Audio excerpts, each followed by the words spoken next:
Hi, I'm Zachary Foy, and I'm here to present the NASCAR case study. If you haven't read the case or are just a little fuzzy on the details, here's a brief overview of what happened. As we all know, NASCAR is the sport where people get into race cars to compete with each other around a track for that number one spot.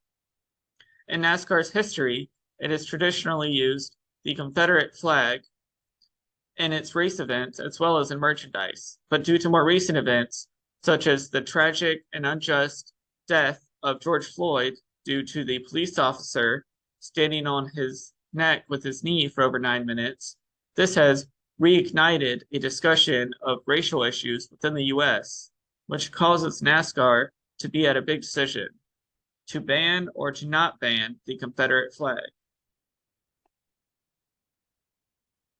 What should NASCAR do? I believe that NASCAR should ban the Confederate flag for the following reasons. Number one, NASCAR leadership wants more diversity within the sport. Number two, NASCAR should appeal more to the younger demographic to increase their viewership ratings. Number three, the Confederate flag, carries with it a negative connotation, and that is one that NASCAR does not want to be associated with. Ever since its creation, NASCAR has always struggled with diversity. Within its history and its southern roots, NASCAR has always been a white male, predominantly driven sport. And unfortunately, if you were ethnically different from the norm, then you are most likely excluded.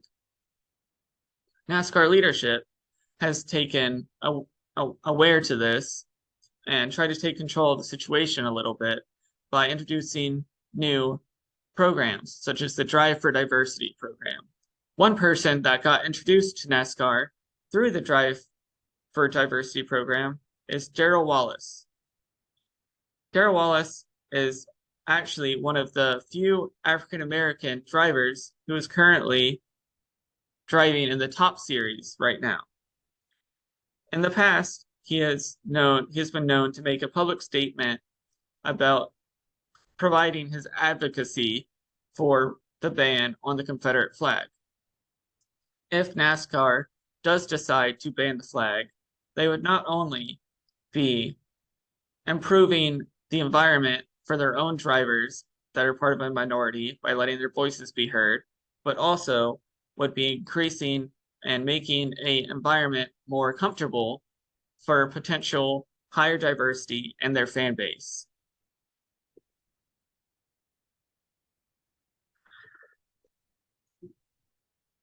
In the NASCAR fan base, there's the older demographic of fans who are some of NASCAR's most loyal fans. And although they do want the flag to stay, viewership has been consistently falling.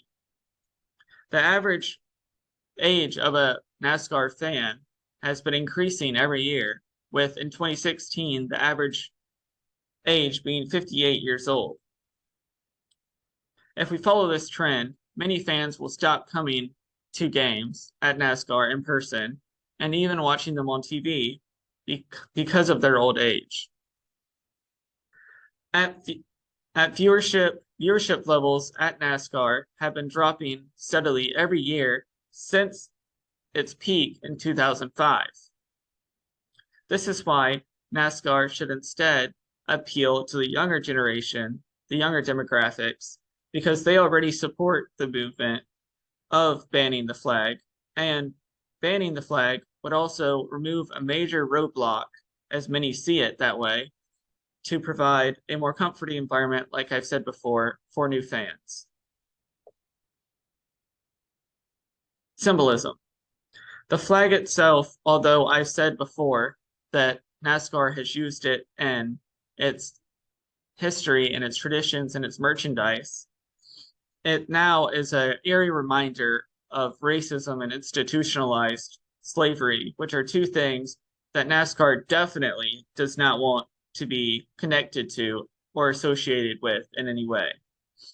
some fans who want the flag to stay will try to argue that the flag is not a symbol of racism, but a symbol of Southern heritage, when in fact, the flag that is popularized today, the Confederate flag that we all see, was not the one that the South used in the Civil War. For the action plan I proposed for NASCAR, I have 2 short-term goals and 2 long-term goals. For the short-term goals, I propose that NASCAR should continue to ask people to leave all of their Confederate related merchandise at home in a polite manner, as well as immediately stop the production and selling of all Confederate related merchandise. For the long-term goals, I want NASCAR to implement a 3-year plan to continually phase out the Confederate imagery at their race events, as well as implement a banning with security on all Confederate merchandise that fans may bring with themselves to race events, as well as implement a new trade-in system where instead of just getting rid of it or having to leave it at home forever, fans can now bring in their old Confederate merchandise and trade it in for something new from the NASCAR merchandise store. Thank you. My name is Zachary Foy once again, and I'd like to thank you for your time today.